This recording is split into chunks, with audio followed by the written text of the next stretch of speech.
Hi, my name's Phil. I like to talk about politics, and in this video, I like to discuss the reasons Trump gives for suspending his trade war with Canada and Mexico, why it doesn't really stand up to scrutiny, why he might really have backed down, and whether this means the trade war is largely over before it's even begun, or is he just rethinking his strategy and will go again later. But first, for daily political commentary, please hit the subscribe button to stay notified. So last week, Trump announced that he would be applying 25% tariffs to Mexico and Canada, 10% tariffs to China, which meant higher tariffs than he'd threatened his neighbours with before becoming president, and way lower tariffs than he'd threatened China with. All very odd. But now Trump has delayed the Mexican and Canadian tariffs for 30 days after discussions took place. So what happened? Well, part of Trump's rationale for the tariffs was that Canada and Mexico weren't doing enough to secure their side of the border against illegal migration and drugs, which is fair enough. However, both Canada and Mexico had accepted that Trump had valid concerns and had already prepared plans to boost security at their borders. Trudeau, for example, has pointed to legislation that he is about to pass in order to do this, which means that it's been drafted some time ago. So Trump could claim that his trade war has worked again because of all these announcements of better border security from Canada and Mexico, but they'd already said they would be doing so weeks before he announced the tariffs. And if the suspension of 30 days is intended to give the two governments time to make good on their promises, well, Trump could have given them that time anyway and then applied the tariffs later. It wasn't a do it now or never. Now, of course, it is possible that although Canada and Mexico had already begun to beef up security at their borders, that they agreed to something extra since Trump announced his tariffs. I can't rule that out. It's possible.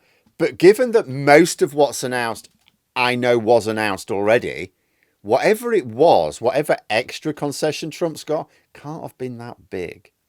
But it's possible there was something. But there is also another problem with this reasoning that Trump used the tariffs just to get some extra concessions, got them, and now is going to drop them, right?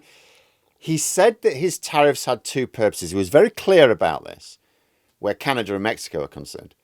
Partly border security, partly balance of trade correction.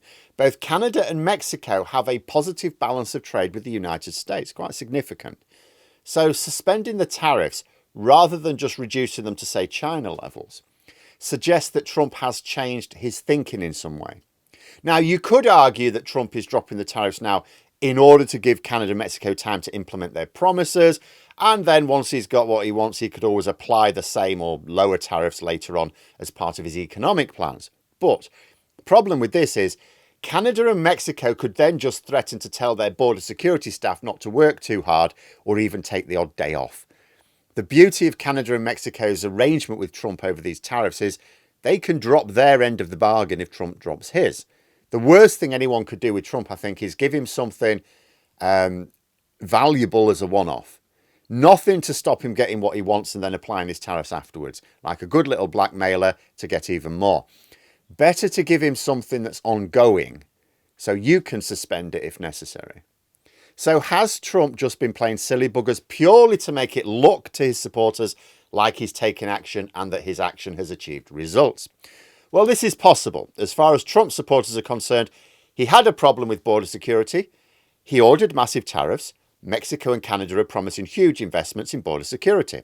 The fact that it didn't happen in that order will completely miss them by. But there is another possibility. See, yesterday when the stock markets opened up in countries all around the world with strong trade ties with the United States, took a bit of a battering. This included countries like Australia, who, as far as I know, haven't been threatened. That is because trade between a lot of Western countries is all interconnected. A trade war between two of them hits the others, partly because tariffs suck up consumer spending power. Tariffs make products more expensive. If those products are luxuries, then you sell fewer of them. But if they're essentials, you have less to spend on other products. So it hits trade across all integrated markets as the total pot of money consumers have to spend goes down. I see those stocks have recovered after the news of the suspension. Now, one of the silver linings of Trump's oligarchy, I guess, is that government policy is now being decided and informed by people who are going to have a lot of wealth tied up in the stock market. If Trump decided to apply tariffs which were targeted to help their businesses in America, they may decide it's worth the trade-off and switch investment to bonds for a while, right? But blanket tariffs don't do that. Government policies which take an axe to the stock market are oligarch killers, because it's going to hit the shares that they can't actually just give away without losing control of a business. For example, Musk with Tesla, for example. And what benefit are any of them really deriving from this? None really. It also means that their businesses are vulnerable to being targeted in retaliatory tariffs from the targets of the trade war. So this is all very, very bad for extremely wealthy people. I see reports that we're even drawing up plans for retaliatory tariffs in the UK should Trump hit us, which was news to me, because I thought we were going to decide that a tactic like that wouldn't work and would just hit our own economy even harder. But we'll see. Hopefully what we'll see is a massive scaling back of Trump's plans, because looking again at Canada and Mexico, see, Trump could have said, he already knew that we're going to take action. He could have said, look, if you deliver on this promise in a few weeks' time, then I'll drop them. He could have done that. If he genuinely thinks tariffs are great, for the economy of America, as he said during his election campaign, why wouldn't he have just kept them in place and said, look, I'll remove them as soon as you do what I want you to do?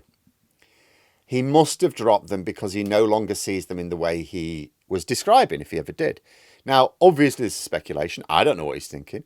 I've not seen any off-the-record comments explaining what's really going on, possibly because those very close to him it's not in their interest to go leaking things to the press, and maybe because this actually is just Donald Trump. I don't think his advisors are in on this.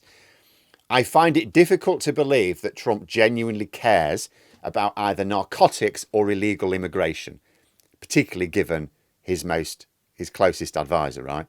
And also, neither of those things impacts his own wealth or standard of living. It won't be a fentanyl-using undocumented migrant that sends him to prison in a few years' time if he doesn't do something to give him immunity for life against prosecution. I think it's more likely it's just noise to convince his supporters he is addressing their concerns, which they seem to think is immigration, in order to distract them from the way he's about to crush their standard of living. I see they're discussing plans to dismantle education in America now. So keep them focused on the promise that as bad as things get for them, it'll be worse for the people they hate, so it'll be worth it, right?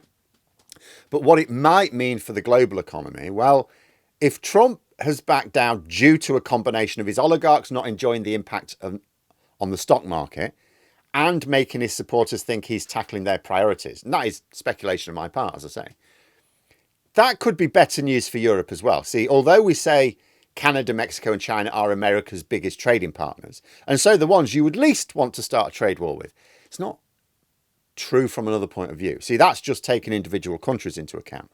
If you consider the EU as a single trade partner, the EU is America's top trading partner by some distance. So if Trump does impose tariffs on them, that will also hit the stock market in the USA as well as elsewhere. And the EU are almost certain to target businesses owned by Trump's closest allies.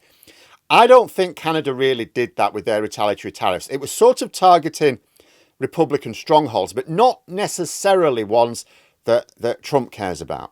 I don't think China either. I see they're hitting Google. It's like, Google are not important to anyone in Trump's inner circle as far as I know. In fact, they're competitors for some. The EU have a habit of being a bit more surgical in their response to idiot US presidents. Of course, what Trump wants from Europe is more NATO contributions. Again, just as with border security with his neighbours, a reasonable request, even if a very stupid way to achieve it, because even the threat of Trump's trade war is hurting European budgets. That makes them less likely to be able to afford to boost NATO spending. And if he actually begins the trade war, make it impossible. So none of this, also it's not a big priority for MAGA supporters, is it? Let's be honest. So all Trump can possibly achieve, if he tries the same tactics with the EU and then drops them later in return for some, I don't know, some peanuts or something, is he'll just be showing his supporters that being tough gets what you want. I mean, that's all he's really done so far. Gone, I'm going to show them who's boss. They've been taking America for a ride. Tariffs. Oh, look, they've done what I said. They did it a long time ago. Never mind that. They've done what I said. Tariffs work. But it won't get anything MAGA supporters want or even think they want.